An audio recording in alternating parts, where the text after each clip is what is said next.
Salut à toutes et à tous. Aujourd'hui, le thème de ma vidéo, ça va être les abris. Ok.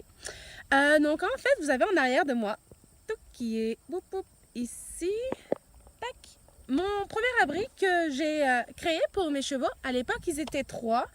Donc en fait, je vais vous parler un peu des dimensions et de l'exposition. Parce qu'on ne pense pas toujours à ça, mais ça a un gros impact quand il pleut, quand il y a des vents, et ainsi l'hiver quand on a des grosses rafales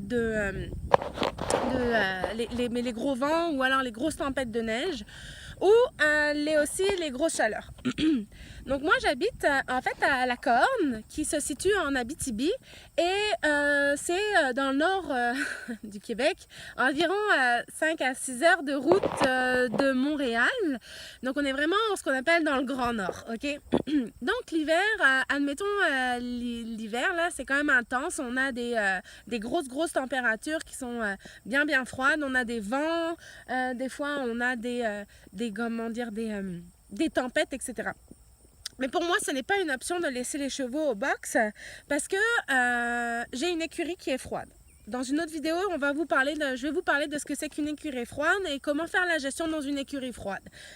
Donc aujourd'hui, l'abri. Donc ici, là, je vais vous montrer de dos. Oups, le soleil est là-bas. Bon.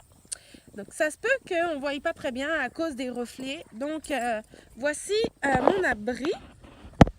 Là, je vais changer l'angle. Wow. Comment on fait? Ah! Bon, je sais pas. Ok. Donc ici, vous avez mon premier abri que l'on a construit, qui est un 8 pieds par 16 pieds pour 3 chevaux. Et j'ai décidé de fermer 3 côtés. Ok, donc j'ai vraiment un grand côté d'ouvert. Donc, on va parler des fondations. Les fondations, moi, ce sont des pieux que l'on peut voir ici. Ce sont des pieux que j'ai enfoncés dans la terre parce que moi, en dessous de ça, j'ai de l'argile. C'est des pieux de 36 pouces. Ça veut dire que ça fait comme une croix, en fait, qui s'enfonce dans le sol. Et je suis capable de mettre ma fondation de base, ça, un 4x4 dedans, que j'ai vissé. Ensuite, j'ai monté toute ma structure en 4x4. Ok. J'ai volontairement mis mes planches à l'horizontale pour éviter que les chevaux soient tout le temps en train de gruger dessus et me les arrachent. Par contre, chose très importante, j'ai laissé à peu près un 20 cm dans le bas de mes abris pour pouvoir mettre des planches à l'horizontale. Ah, regardez, on va voir. On va voir là-bas. Regardez ici. Là, on voit très bien. Là, j'ai mes planches qui sont verticales. Puis là, j'en ai une horizontale. Tout simplement, le fait est que j'ai décidé de, avec l'urine, le crottin, l'humidité, la boue, etc., je ne voulais pas devoir changer une planche au complet à la verticale. Donc, comme si ça arrive à terre puis que ça se met à pourrir, ben en fait, tu es obligé de changer la planche au complet et c'est vachement dangereux. Donc, j'ai décidé de mettre des planches comme ça à l'horizontale ici. Que si un jour ça vient à pourrir ou dans quelques années ça vient à pourrir, je suis capable de dévisser ça, de les enlever et de les changer. Ensuite, j'ai décidé donc de faire quand même des ouvertures assez larges. Là. Si je me compte bien, ça fait 1, 2, à peu près 3 mètres, admettons. Un peu moins, à peu près 2,50 mètres, 3 mètres de large, avec un poteau central qui permet de soutenir mes 16 pieds de long. J'ai décidé de tout faire ça en bois. On peut voir que mon bois est quand même un peu grugé. Ok, on le voit ici, là. Ok. Mais je préfère ça qu'à de la tôle. Parce que les chevaux jouant avec finissent par arracher la tôle et se blesser. Donc en fait, c'est plus pour moi. Je fais beaucoup de prévention. Je préfère changer au bout d'un moment, mais faire beaucoup de prévention parce qu'on n'a pas de vétérinaire en région. Donc je trouve ça plus simple. Ensuite, ma toiture en haut, c'est tout simplement de la tôle. J'ai fait un petit angle pour que l'eau puisse s'écouler. Mon but plus tard sera de... Regardez, on voit en fait l'angle. On voit l'angle que j'ai mis à ma toiture, d'accord? L'eau permet d'arriver ici, coule jusqu'ici. Et plus tard, je vais mettre sûrement un récupérateur d'eau.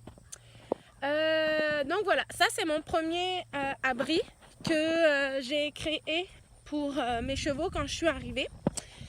Mais je me suis rendu compte avec le temps que ça ne coupe pas vraiment du vent. Du coup, j'ai décidé de créer un deuxième abri.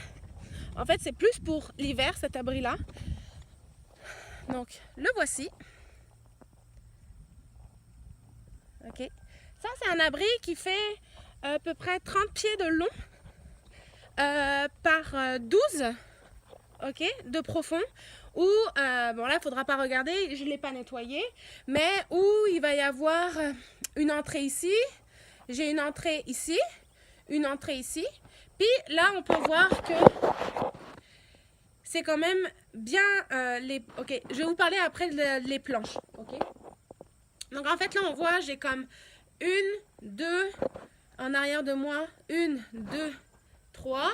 J'ai quand même 3 côtés fermés, donc s'il y a trop de vent, ils peuvent se cacher ici. Aussi, également, là, j'ai fait un mur aussi ici, comme ça, ils peuvent se mettre ici, comme ça. En fait, ils ont quand même pas mal d'endroits pour pouvoir se cacher du vent. Pareil, j'ai mis une pente en haut, tout est en bois, ok, avec comme fondation mes pieux que l'on va voir ici, ok, et avec une pente et puis mon haut qui est de la tôle. Chose aussi très importante quand on utilise du bois, c'est qu'avec l'humidité, on finit toujours par avoir le bois qui pourrit. Donc moi, tous mes morceaux de bois que j'ai mis dans la terre ou qu'ils vont forcément à un moment donné être en contact avec la terre parce que avec le crottin, la terre, etc., à force de remuer, le foin et tout ça, ben ça finit que le sol finit par monter. Et moi, je n'ai pas de tracteur pour pouvoir nettoyer mes abris, donc tout est à main. Donc en fait, ici, on a décidé de mettre comme un genre de copeaux là. Donc du coup, l'humidité reste et du coup, ça peut créer des problèmes dans mon bois. Donc ici, on va regarder très clairement ce que j'ai fait. On voit ici le bois brut et ici, on voit mon bois noir. En fait, je suis allée acheter du goudron et j'ai goudronné tous mes bas de mur. Donc comme ça, l'humidité ne rentre pas dans mes poteaux. Il reste simple plus longtemps et du coup, je n'ai pas besoin de changer mes poteaux à peut-être tous les 5 ans. Je ne sais pas. Ensuite, ici, ça c'est quelque chose que j'avais créé. C'est un genre d'endroit que je voulais mettre de l'eau. Mais finalement, c'est quelque chose qui est pas très, pratique. Donc j'ai décidé finalement de laisser une grosse cuve à l'extérieur. Ensuite là, je voulais vous parler tout à l'heure des planches. Ok, là on voit très clairement qu'il y a des trous entre mes planches. Ça c'est quelque chose qui est voulu. Ça me permet de faire ventiler. Donc ça coupe un petit peu le vent, mais ça permet de faire ventiler beaucoup mes abris. Donc en gros, il fait jamais chaud dans mes abris, il n'y a jamais de moustiques, il n'y a jamais de mouches. Mais en même temps, quand il y a des grosses tempêtes, ça coupe quand même de beaucoup. Donc en fait, ça au début, quand il faut penser à ça. Moi, c'est tout du bois que j'ai récupéré dans une forêt que j'ai fait couper. Je vais vous parler après des coups que j'ai fait couper. Et du coup, en fait, en séchant, ça a fait ces petites ouvertures. Donc du coup, quand on les a installées, elles étaient collées. Parce que le monsieur nous a expliqué qu'en séchant, ça allait faire des ouvertures et c'est exactement ce qu'on voulait faire. Donc on n'a pas mis d'ouverture dès le début parce qu'on savait qu'avec le temps et en séchant, ben, ça allait les faire. Donc voilà. Après, on va parler des coûts. C'est sûr qu'on est dans une région à bois, que le bois ne coûte pas forcément très cher. Mais quand on décide de faire un abri de cette dimension-là, les coûts augmentent forcément. Donc du coup, grâce à ma job, j'ai été capable de récupérer du bois que j'ai fait faire scier par un monsieur qui avait une scie portative. En gros, en tout et pour tout, ça m'a coûté 300$ de temps du monsieur. Le bois m'a coûté 0, plus après toutes les vis, mes pieux, puis tout ça. Admettons un abri comme ça. quand on est bien débrouillard, ça coûte 500 $. Contre, j'avais fait un petit calcul, si j'avais acheté dans les magasins fournisseurs de bois, ça m'aurait coûté pas loin de 1500 pièces. Donc on est quand même dans un budget qui est très très raisonnable et quand même très pratique.